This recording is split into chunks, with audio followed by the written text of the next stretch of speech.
We begin our series of interviews tonight with candidates in a special election to fill a vacant seat in the state Senate. The seat in the 1st Suffolk and Middlesex district was recently vacated by Anthony Petroselli. Here in the city, the district includes East Boston, the North End waterfront, and most of Beacon Hill. Joining us is one of the Democratic candidates, an East Boston resident. She's an attorney and an advocate for workers' rights. We'd like to welcome Lydia Edwards. Thank you very much for being with us, Lydia. Nice to meet you, and thank you very much for having me. And first of all, the most important thing here is when this vote is happening.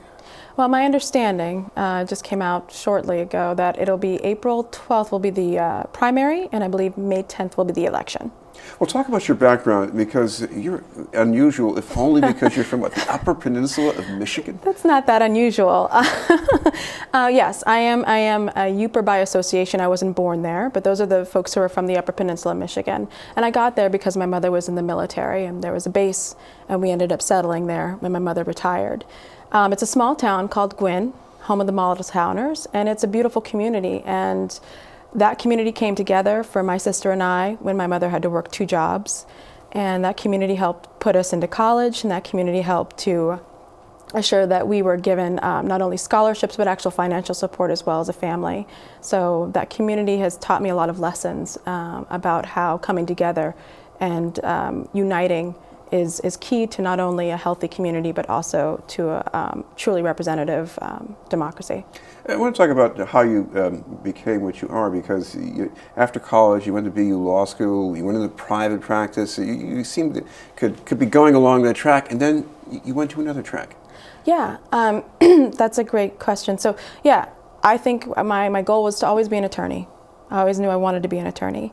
And then I wanted to be a civil rights attorney, and I wanted to work specifically helping poor families and helping single moms like my own, and helping them with financial issues and representing them.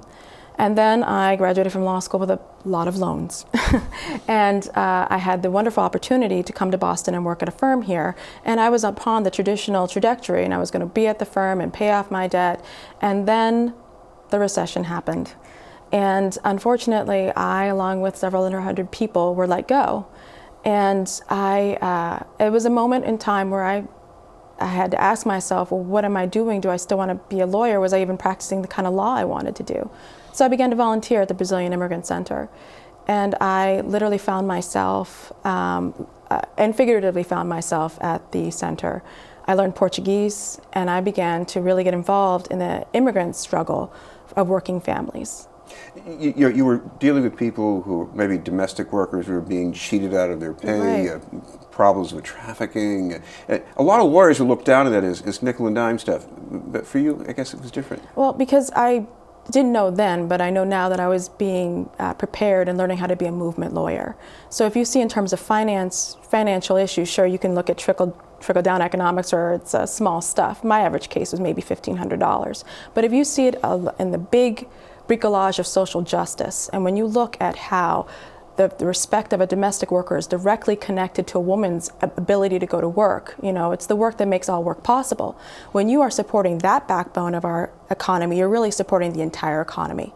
And when you're assuring that the person who is invisible because they are undocumented and they don't have any rights, if you assure that they have workplace rights, then you are doubly assuring that a person who is a U.S. citizen, who can go to agencies and who can speak English, has their rights. But it doesn't work the other way around, right? If you're assuring that someone who can speak English and who has their documents has their rights, it doesn't necessarily reach back for the other folks. So I learned how to be a lawyer for the movement and see it in the long term.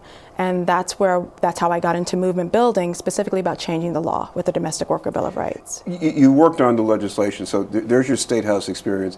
But at the same time, you were dealing with all these other side issues that people had. This is like, well, the day-to-day constituent services, I guess. Yeah, no, and yes, everything from my neighbors driving me crazy to my child's been molested at the school to everything came into the center. I mean, the center was directly in the Brazilian immigrant community, and they would go there before they would go anyplace else.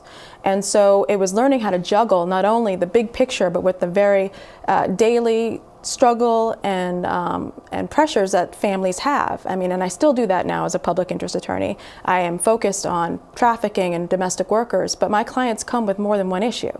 And it's in adjusting and finding them the resources and at least connecting them to people who can do it if I can't do the work. That's what I find to be very gratifying, and I really enjoy it. Well, if you look at the whole district here, if there's one problem that leaps out, and this is not just about immigrants, it's the cost of housing. Oh, yes. What do you think you can do about that? Well, I mean, I think there's a lot of different kind of solutions that are out there, right? The first one is just cause eviction, and that's assuring that a person isn't just automatically thrown out for higher rent. And that's one way to stop it. But it's really looking at the pathway to ownership for all people and looking at how our already strong cooperative laws and co-op housing laws can actually be implemented with some good tax policy to assure that people have pathways to ownership, even if it's collective ownership of a land trust that assures permanent affordable housing, which is working, I believe, in Dudley Street initiative, or looking at just owning a building together. Coming back to just cause eviction, and I know we're talking now these days about a city measure, but you're a lawyer, so here's the tough nut to crack here. How do you craft a law on that so that you're concentrating on those sort of corporate landlords that buy tons of different properties, at least several different properties, and they're all hiding under these different LLCs? I mean, how do you make this work so that you go after the people you want to control, right, and not be too much of a burden on the real small landlords? Well, I think the first thing the lesson I learned is to bring those small landlords to the table and to bring them with tenants, right? And that's what I learned in movement building with the Domestic Worker Bill of Rights. We brought the employers who are directly impacted by the law as well as the workers. We have a common interest, we have a common goal, and that's dignified work, which impacts both of us. And I think that's the same way for small landlords. A lot of them are going to want to sell their houses one day, right? A lot of the tenants may and should be in positions to be able to buy them. And another way in which we can look at that is a first right of refusal. So we've done that already, actually in Massachusetts, when it came to trailer parks and the land that the trailers are on. Before it can be sold, those individuals have to have the first right of refusal. DC also has that option. So I think Boston should look at it as well, especially with landlords facing maybe eviction. Before you can sell to a person, maybe a large conglomerate or an LLC, maybe as a state policy we should look at ways in which the tenants get first right of refusal. Another issue in this district is quality of education. There is a certain amount of that. People are lucky enough to have it, but there are other people who are not. How do you create more of that? So I think the issue of education equality, look, I'm a product of the public schools. And it is a public school teacher who drove me all the way to Lansing when my mother was working 2 jobs to help me qualify for my scholarship. Okay, but for her taking her time off because she had good union jobs and leave, I would not have gotten a scholarship. Okay, so I stand firmly by public schools. And I think in many cases, parents, working class parents, are given, in some cases, a false choice. It's to take public funds to go to a charter school or go to the defunded public school. And so I am not against charter schools. I believe people should have a choice. That being said, I don't think that that's a real choice. If your public schools are like those in Brookline or in Newton, and then you have also private schools as an option, then that's a real choice. And so the question is, do we really provide the public schools the resources that they need to compete? And then, well, let them compete. But I don't think we are. What about the MBTA? I know the blue line is a bit better than the red and the orange, I guess. But other than that, there's a lot of work that needs to be done, and it's got to be paid for. It's got to be paid for, and but I don't think it should be paid for by working class families. I am against T hikes on seniors, on people with disabilities. I don't think that's the way, and I don't necessarily think privatizing the T is the way as well.